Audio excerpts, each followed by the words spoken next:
everyone, this is Christian Every Malta, and for today's video, I'll be solving sets of problems under DC motor and DC generator. This is our video assignment number 2 in Electrical Machines 1. Number 21. Consider a 10 HP DC motor with an armature resistance of 0.5 ohm. This motor was connected directly to a 230 volt supply line. If the full load armature current of the motor is 40 ampere, and it is desired to limit the starting current to 150% of this value, find the starting resistance that must be added in series with the armature. So the choices are A is 3.62 ohms, B which is 2.93 ohms, C is 4.12 ohms, D is 3.33 ohms. So first, let's identify the given of the problems. We have here the output power of 10 horsepower and the full load current of 40 ampere and the armature resistance of 0.5 ohms and the input voltage of 230 volts. So first, let's find the current that would limit the starting current to 150%. So using this formula, I is equal to the full load current multiplied to 150% divided by 100. So our full load current, which is 40 ampere times 150 over 100. So we will get 60 ampere. So at starting point, the circuit will look like this. And from this diagram, we can now arrive the equation of the VIN is equal to armature resistance plus the starting resistance, they multiplies to current. Now let's equate that formula. So it will become VIN over I is equal to the armature resistance plus the starting resistance. So our voltage is 230 volts divided by 60 for the current, and our armature resistance, which is 0.5 ohms plus the starting resistance. 230 divided by 60 is 3.83 ohms is equal to 0.5 ohms plus the starting resistance. So our starting is equal to 3.83 ohms minus 0.5 ohms. So we'll have 3.33 ohms. So the starting resistance that must be added in series with the armature is 3.33 ohms, and it is letter D. Number 71. An 8-pole wave-wound DC shunt generator with 778 conductors while running at 500 revolutions per minute supplies 12.5 ohms resistive load at 250 volts. The armature resistance is 0.24 ohms and the field resistance is 250 ohms. Calculate the flux per pole. And the choices are A is 9.83 milliweber, B is 11.52 milliweber, and C is 12.11 milliweber, And D is 10.06 milliweber. So first, let's identify the given of the problem. So we have here the load voltage, which is 250 volts, the load resistance, which is 12.5 ohms, and the armature resistance, which is 0.24 ohms, and the field resistance is 250 ohms, and the speed is 500 revolutions per minute, and the given conductors is 778. So it is our diagram with a load resistance of 12.5 ohms, the voltage load of 250 volts, and the armature resistance of 0.24 ohms, and the field resistance. So first, let's find the current, the field current, the load current, and the armature current. So first, let's have the load current.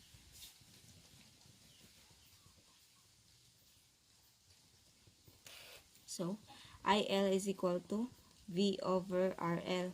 So our voltage is 250 volts divided by 12.5 ohms. So we will get 20 ampere for the load current. So for the field current,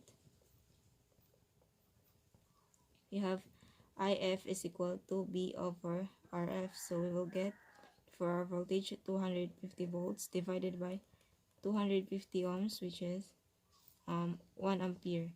So for the armature current, let's add the load current and the field current. So we'll have IA is equal to IL plus IF.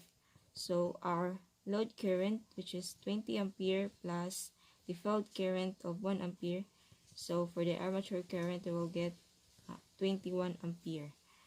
So next is to find the generated voltage using this formula. AG is equal to IA times RA plus the load voltage. So our IA is 21 ampere multiplied to RA, which is 0.24 ohms, plus the load voltage of 250 volts. So we'll get 255.04 volts.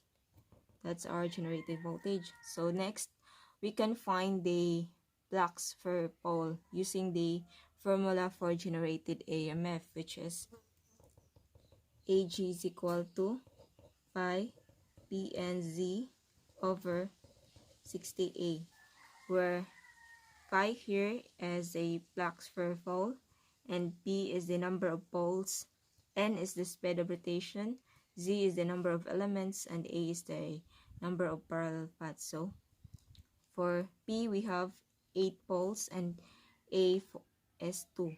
So substitute all the value to the formula. We will have, for AG, we will have 255.04 volts. For our P, we have 8.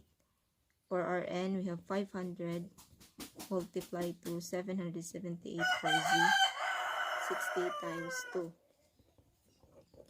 8 times 500 times 778 divided by 60 times 2 is 25,933.33.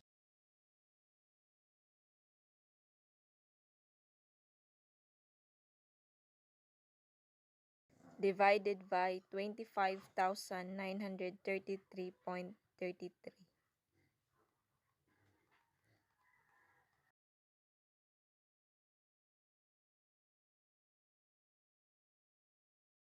For the flux per pole, we'll have 9.834 milliweber. And it is letter A. Number 80. At what speed in revolutions per minute must the armature of a DC machine run to develop 572.4 kilowatts at a torque of 4,605 Newton meter? And it is our choices. A, which is 1,145 revolutions per minute. B, which is 1,280 revolutions per minute. C is 1,187 revolutions per minute. And D is 1,028 revolutions per minute. And in this problem, first I'll look at the relationship between the torque and the speed. So in this problem, we will have the formula for torque and speed.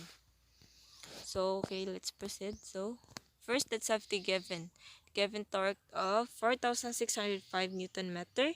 The power developed to the armature, which is given in kilowatt, and I convert it into watts. That's why it becomes 572,400 watts. So, and now let's have the formula for torque, which is T is equal to Pc phi Ia over 6.283A, where P is the number of poles, Z is the number of conductors or number of elements, and phi is the flux per pole, Ia is the armature current, and 6.283 is constant, and A is the number of armature current paths. So now, let's have the formula of speed, which is N is equal to 60 times A times EB over Pc phi, where AB is the back EMF. And also it is where Pz and A are constant. So in this problem, we will apply U substitution, and we will let U is equal to Pz over A. And now let's apply the U to the formula of torque and speed. So the formula of torque will become T is equal to U phi Ia over 6.283, and the formula of speed will become 60 times EB over U phi. And combining the formula of torque and speed, so it will become U is equal to 6.283 T over pi IA times 60 AB over N phi. So, of course, multiplying this two, so this will become 6.283 T N phi.